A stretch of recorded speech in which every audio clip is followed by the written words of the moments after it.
में आप सबके बीच में उपस्थित मध्य प्रदेश शासन की पीएचई मंत्री, जिन्होंने जिनके जिम्मे में हर घर में नल से जल देने का एक बहुत ही महत्वपूर्ण काम जो मोदी जी ने शुरू किया है।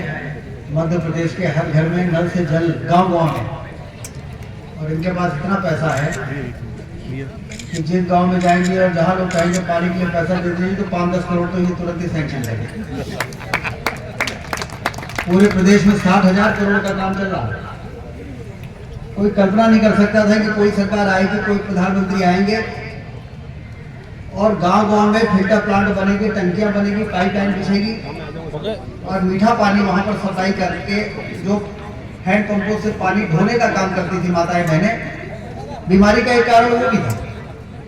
गांव में यदि कोई तालाब है, कुआं है, हैंड पंप है तो लाइन लगाए हुए है, भर भर के एक मटके के ऊपर दूसरा मटका, फिर तीसरा, फिर हाथ में 2-2 बाल्टी लेके माताओं बहनों को पानी ढोते हुए हम लोगों ने अपनी आंखों से देखा है। ये कलंक था वास्तव में। धुएं, लकड़ी बिन बिन के धुएं से भोजन बनाना और फिर पानी ढोना, जिससे पूरे घर के लोगों का निस्तार होता था। इस कलंक को धोने का बीड़ा उठाया मोदी जी ने और अकेले मध्य प्रदेश में नल से जल देने के लिए 60,000 करोड़ रुपए मंजूर किए। किसी जमाने में गांव-गांव में प्रधानमंत्री सड़क योजना से गांव-गांव में सड़क बनाने की योजना बनाई थी अटल बिहारी वाजपेयी जी ने। उस जमाने में 60,000 करोड़ की योजना थी और आज हर घर में नल से पानी देने के लिए अकेले मध्य प्रदेश में 60,000 करोड़ की योजना। ये काम यदि कोई कर सकता है तो सिर्फ प्रधानमंत्री मोदी जैसे इस काम को हाथ में लेने का हिम्मत कर सकते हैं। उस काम को जमीन पर उतारने के लिए जिम्मेदारी मिली है संपत्ति उनके जी को, जो आदिवासी नेता है। न सिर्फ लोगों की जिंदगी को बदलने का काम हो रहा है, बल्कि आदिवासी क्षेत्र के हमारे जो नेता हैं उनको आगे बढ़ाने का काम भी हो रहा है। ऐसे संपतिया जी और इस क्षेत्र के लोकप्रिय विधायक, पूर्व मंत्री, 10 साल तो जिला पंचायत अध्यक्ष रहे, 5 साल कई साल मंत्री रहे और फिर 10 साल भाभी जी भी बैठी है, वो भी जिला पंचायत अध्यक्ष रही। जमीन से जुड़े हुए जुझारू नेता हमारे और राष्ट्रीय सचिव है भारतीय जनता पार्टी के। ऐसे आदरणीय ओम प्रकाश धुर्वे जी, उच्च न्यायालय जबलपुर में महाधिवक्ता, जो इस प्रकल्प से शुरू से ही फाउंडर मेंबर में से एक आदरणीय प्रशांत सिंह जी, हमारे सिहोरा जबलपुर के विधायक संतोष वरकड़े जी, उपेंद्र मिश्रा जी यहाँ पर उपस्थित हैं, जो एनटीपीसी के CSR फंड को देखते हैं। 6.5 करोड़ रुपए दिया। इसमें एनटीपीसी का तो हाथ मतलब विशेष वो है ही, लेकिन सबसे बड़ी भूमिका इस केंद्र को स्थापित करने वाले आदरणीय राजकुमार मटारी जी की है। 6.5 करोड़ रुपए सिकल सेल एनीमिया के इस नियंत्रण के अभियान को चलाने के लिए उन्होंने एनटीपीसी से प्रयास करके प्राप्त किया और 18 करोड़ रुपए इस जनजाति कल्याण केंद्र में जो विद्यालय चल रहा है उसको और अपग्रेड करने के लिए। कितना भव्य भवन बन रहा है, हॉस्टल भी बन रहे हैं, लड़कियों का अलग बन रहा है, लड़कों का अलग बन रहा है। और इसलिए मटाली जी नहीं है, लेकिन मटाली जी के टीम के सभी लोग हैं, आदरणीय साहू जी, जनजाति कल्याण केंद्र के जो अध्यक्ष हैं, सारे पदाधिकारीगण।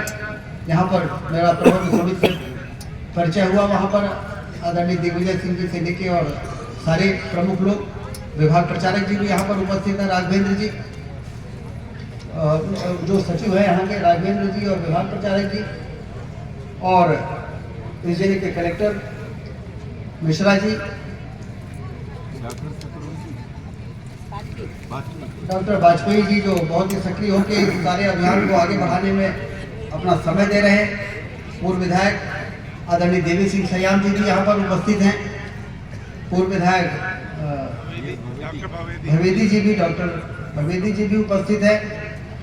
और मेडिकल यूनिवर्सिटी के हमारे वाइस चांसलर खंडेलवाल जी, वेटनरी विश्वविद्यालय के पूर्व वाइस चांसलर आदरणीय गोविंद मिश्रा जी यहाँ पर उपस्थित हैं। सभी शेड्यूल विश्वविद्यालय के पूर्व कुलपति मुकेश जी यहाँ पर हैं। और मैं देख रहा हूँ कि सामाजिक क्षेत्र में काम करने वाले बहुत प्रमुख लोग यहाँ पर उपस्थित हैं। दमोह के हमारे भारतीय जनता पार्टी के नेता संतोष दुबे जी, आदरणीय डी के गौतम जी से लेके और सभी उपस्थित जन अभियान परिषद के विवेक जी भी कहते थे, आओ जलाए दीप वहाँ जहाँ अभी भी अंधेरा है। तो यदि हम जनजाति कल्याण महाकौशल बरगवा के बारे में विचार करें तो उन्होंने इसी मंत्र को जमीन पर उतारने का काम किया। आओ जलाए दीप वहाँ जहाँ अभी भी अंधेरा है। हम कल्पना कर सकते हैं कि केंद्र के शुभारंभ से कितने ऐसे जनजाति समाज के ऐसे गरीब वर्ग के बच्चों को न सिर्फ शिक्षित करने का काम शुरू हुआ है बल्कि उनको संस्कार से युक्त शिक्षा देने का कार्यक्रम शुरू हुआ है। शिक्षा बिना संस्कार के उसी प्रकार से होती है। अंग्रेजी में एक कोट है, education without culture is like a flower without fragrance. शिक्षा बिना संस्कार के उसी प्रकार से जैसे कोई सुंदर फूल है, अच्छे फूल को देख के लोग उसके पास जाते हैं और जब उसमें सुगंध नहीं होती तो कहते हैं अरे इसमें तो कुछ नहीं, फेंक देते हैं। उसी प्रकार से शिक्षा यदि संस्कारित है तो वो शिक्षा के बाद वो जब बड़ी कुर्सी पे पहुंचेगा और यदि वो संस्कारित शिक्षा को प्राप्त करके पहुंचा है तो वो उसको चैन नहीं रहेगा। वो बड़ी कुर्सी पर बैठ के ज्यादा से ज्यादा लोगों के भलाई के लिए क्या कर सकता है। आज Modi ji sickle cell anaemia के लिए शेड्यूल आए थे, कोई छोटी बात नहीं है। जिस बीमारी को नियंत्रित करने के लिए आज हम लोग यहाँ पर 6.5 करोड़ के प्रोजेक्ट का शुभारंभ कर रहे हैं।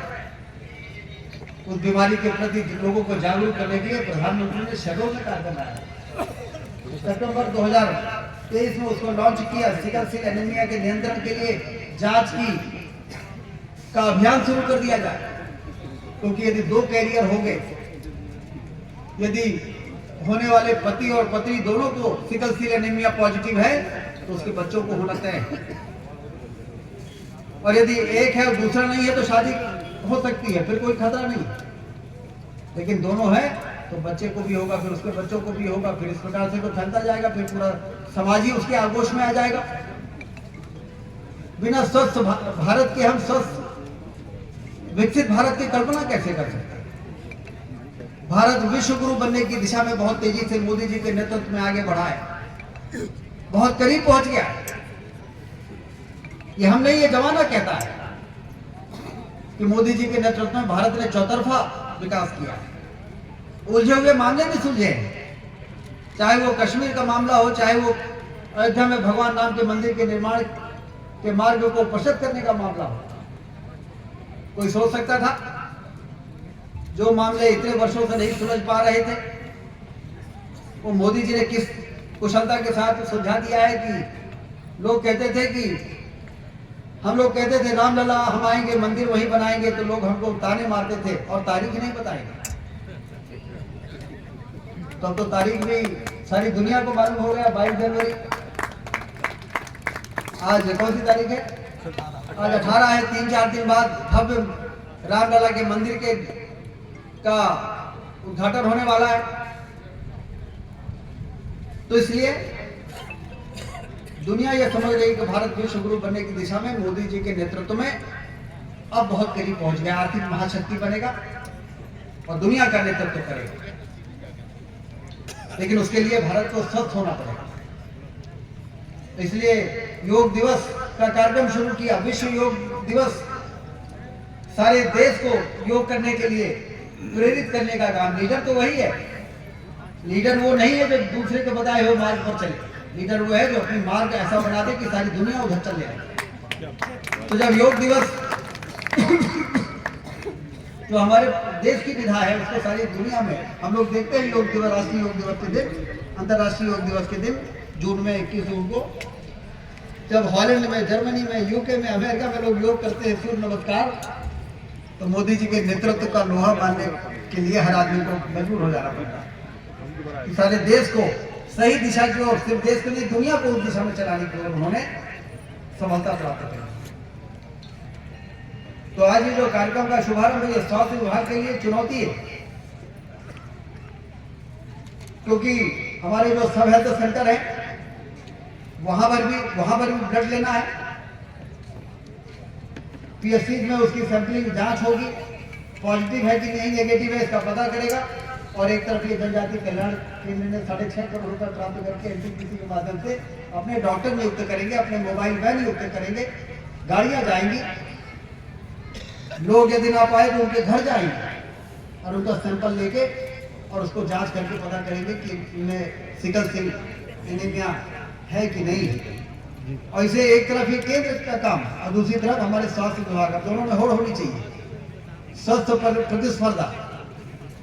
और लक्ष्य क्या है कि 7 लाख लोगों में से यहाँ की पॉपुलेशन कितनी है? 7 लाख, 7.5, 8 लाख है। 8 लाख पॉपुलेशन में से हमें 8 लाख लोगों का परीक्षण 100% पता कर लेना है कि कौन कैरियर है और कौन नहीं है।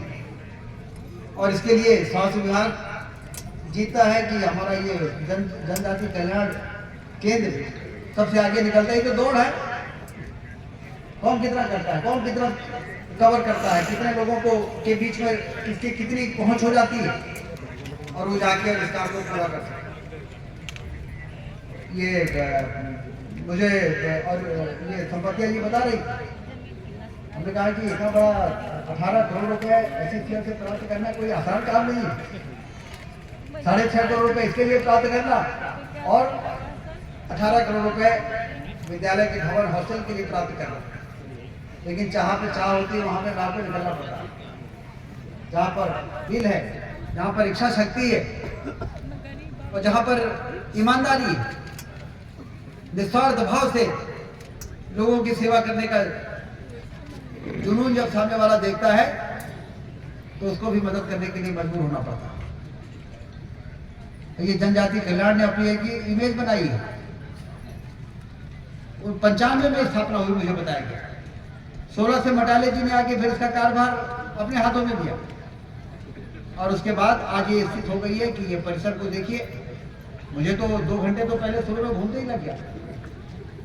सबसे पहले परिचय प्राप्त किया, फिर सिद्ध बाबा के यहाँ माथा नवाया, फिर घाट का लोकार्पण, फिर पीपल का वृक्ष का वृक्षारोपण, फिर गौशाला, फिर जैविक खेती का, फिर विद्यालय, फिर वो पूर्व संघचालक जी ने जो मंदिर की शिलान्यास किया था, वो शंकर जी का भव्य मंदिर, फिर उसका दर्शन करने का सौभाग्य।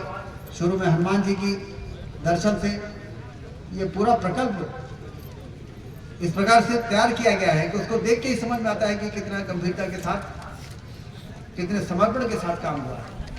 इसलिए मैं बधाई देता हूँ यहाँ पर आपने मेरा स्वागत किया। लेकिन ऐसे केंद्रों में आने से हम लोगों को बहुत कुछ मिल जाता है अपने क्षेत्र में करने के लिए। मैं भी रीवा में बेसहारा घूमती हुई गौ माताएं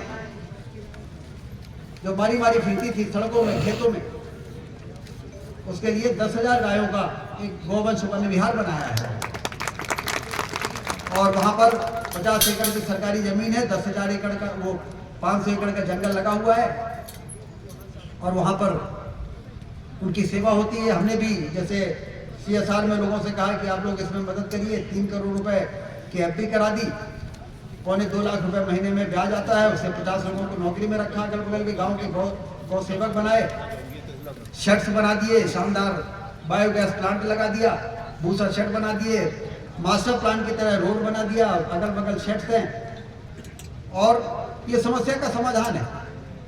हमने कलेक्टर से कहा कि ये तो 10,000 गायों के लिए बना है, लेकिन हमारे जिले में 1 लाख गाय ऐसी हैं जो दूध देना बंद कर देती हैं और फिर लोग उसको छोड़ने के लिए या तो छोड़ देते हैं या गरीबी के कारण छोड़ने को मजबूर हो जाते हैं। लेकिन यदि हम तरक्की चाहते हैं तो हमें गौ माता जिसके शरीर में 33 करोड़ देवी देवता हैं, वो मारी मारी फिरेंगी तो हमारा कैसे कल्याण होगा? फिर कैसे सिकल सेल एनीमिया समाप्त होगा? फिर कैसे टीबी से मुक्त होगा हमारा समाज? फिर कैसे स्वस्थ समाज बन सकेगा, फिर कैसे प्राकृतिक आपदाओं से हम बच पाएंगे, वो मारी मारी फिरेंगे। और इसलिए यदि उनको जब तक जीवन है, चारा, भोजन, पानी, छाया का स्थान बन गया, तो उनका आशीर्वाद ऐसा लगेगा कि फिर सारी समस्याओं का समाधान हाथ लगाने से ही होने लगे। मुझसे संपत्तियां उनके जी बता रही थी कि जब वो SCCL में बात कर लिया मटाले जी ने, तो फिर बाद में उनसे कहा कि वो जाके जो कोयला मंत्री है उनके यहाँ जाके बैठी रहा करो हमेशा, जब तक ये पैसा मंजूर ना हो जाए। क्योंकि हम 5-6 बार जाके वहीं पे बैठ जाते थे। वो क्या हुआ, बरगांव वाले जनजाति कल्याण केंद्र का। तो ज़्यादा प्रयास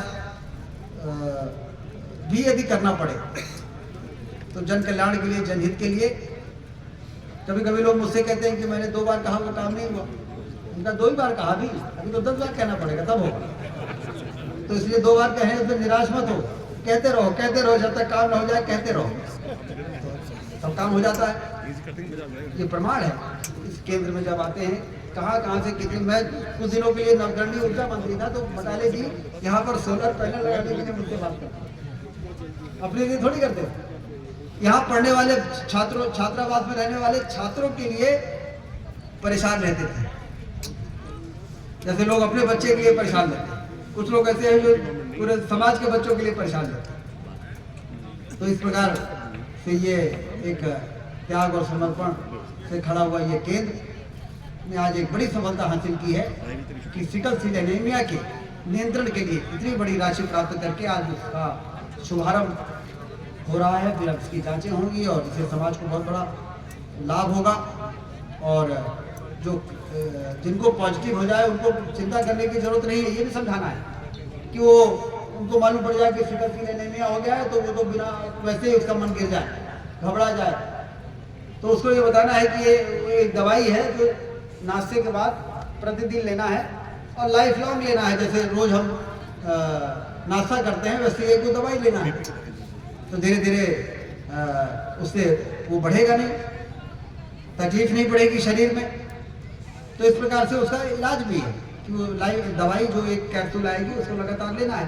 इस प्रकार से जन जागरण फैलाते हुए और इसको समाप्त करना है। तो कोरोना जैसी महामारी में कुशल नेतृत्व के कारण हम लोगों ने उस पर बहुत कुछ काबू पाने में सफलता प्राप्त की। तो सिकल सेल एनीमिया को भी पूरी तरह से नियंत्रण में करने में हम सबको सफलता मिलेगी। ये एक बहुत ही पवित्र कार्य है, ये एक यज्ञ है जिसका शुभारंभ आज इस केंद्र में हो रहा है। मैं सभी को शुभकामनाएं देता हूँ कि आपका जो उद्देश्य है कि हमें हर घर के हर दरवाजे को खटखटाना है और उस घर में रहने वाले हर व्यक्ति के सैंपल लेकर उसकी जांच करना है, क्योंकि डिंडोरी में थोड़ा सा ज़्यादा संख्या दिख रही है। तो हर घर के हर सदस्य के का सैंपल लेके जब हम जांच कर लेंगे तो फिर राज्यपाल जी के पास हम जाके सिर उछल करके ये कहेंगे, क्योंकि उनके अंदर बड़ा पैशन है इसको। अभी रीवा आए थे तो हम सब गाड़ी में दोनों लोग जा रहे थे, तो मेरा हाथ पकड़ कह रहे थे सिकल सेल एनीमिया का पूरा जांच करा दो, पूरा जांच करा दो। मतलब इतने बड़े संवैधानिक पद पे कोई व्यक्ति बैठा, वो डिंडोरी के दूरस्थ गांव में रहने वाले बैगा सहारिया गोड़ समाज के उस गरीब से गरीब व्यक्ति को यदि सिकल सेल एनीमिया है तो 2 सिकल वाले आपस में शादी कर लेंगे तो बड़ी गंभीर संकट पैदा हो जाएगा। इसकी चिंता वो कर रहे हैं। इसका मतलब कि प्रधानमंत्री के ध्यान में ये काम है जो आप करने जा रहे हैं, राज्यपाल जी के ध्यान में ये काम है जो आप करने जा रहे हैं। ये बहुत बड़ा मिशन है जिसको आगे ले जाने का जिम्मा आप लोगों ने आज लिया है। इसलिए आप इस विश्वास के साथ इस काम को पूरा करिए कि सबकी नज़र आप पर है। और कल जब आप पूरी तरह से सफलता प्राप्त करेंगे, लक्ष्य को प्राप्त कर लेंगे, तो आपकी पीठ थपथपाने वाले बहुत बड़े बड़े लोग हैं जो आपकी पीठ थपथपाएंगे और आपको समाज में अलग प्रकार का सम्मान प्राप्त होगा। मैं इस अभियान के सफलता की शुभकामनाएं सभी को देता हूँ और जनजाति कल्याण केंद्र के सभी अध्यक्ष सहित सभी पदाधिकारियों को बधाई देता हूँ कि लगातार लगे रहने के कारण आज इस परिसर का रूप पूरी तरह से परिवर्तित हो गया है। और ये आने वाले समय में इस क्षेत्र के बच्चों के लिए बहुत ही, उनके भविष्य को बनाने के लिए बहुत ही महत्वपूर्ण केंद्र के रूप में स्थापित होगा। हम सबको भरोसा हो रहा है। बहुत बहुत धन्यवाद। जय हिंद।